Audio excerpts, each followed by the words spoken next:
Hi, I'm Rob Sams. I'm Gab Carlton. And welcome back to our series of videos. Today we're going to talk about Communicating and consulting.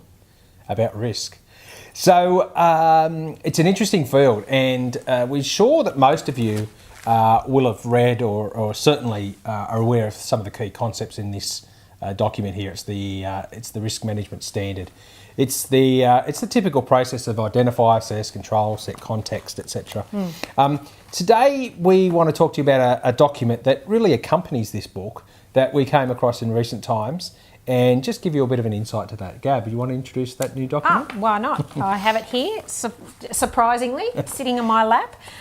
This is the handbook, which is Communicating and Consulting About Risk, funnily enough.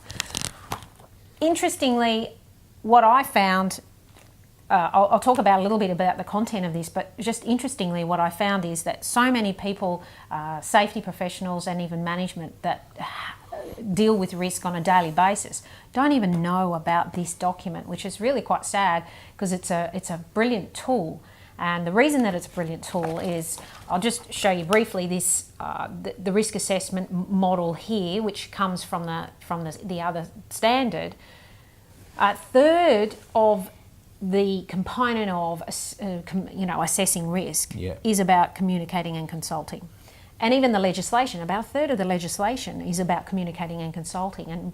And surprisingly, many organisations are quite poor at understanding how to communicate and consult on risk. So just picking up on that point, I guess in risk and safety, when we talk about communicating and consulting, our thoughts usually turn to health and safety committees and representatives and those type of forums. But this is talking about a very different aspect of that. It's talking about understanding the people side or understanding people as part of that risk management process. And Gab, we usually focus on object and numbers, but this book introduces us to some of the people variables. Do you want to just talk us through a couple of those? Well, first and foremost, it's really critical to know that when we assess risk, there's over 250 variables.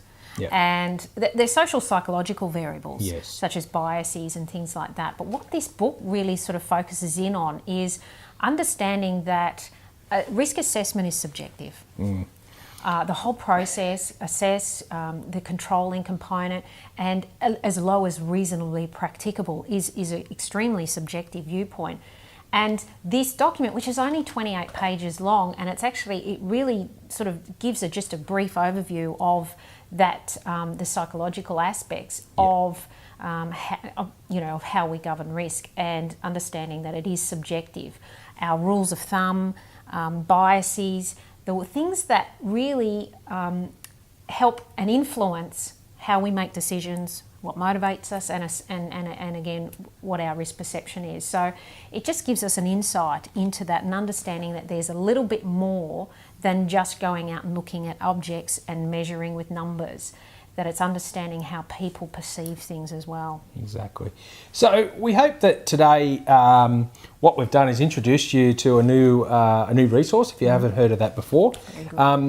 You can download it off the net, jump on it and check it out. If you're looking for a more balanced approach to risk management, if you want to really make sure that we consider the people aspects, this book will give you a good heads up. We hope you've enjoyed today's session. We'd love to hear your thoughts. If you do read the book and have some thoughts or questions, let us know. And we look forward to seeing you next time. Great. Thanks. See ya. See ya. Bye.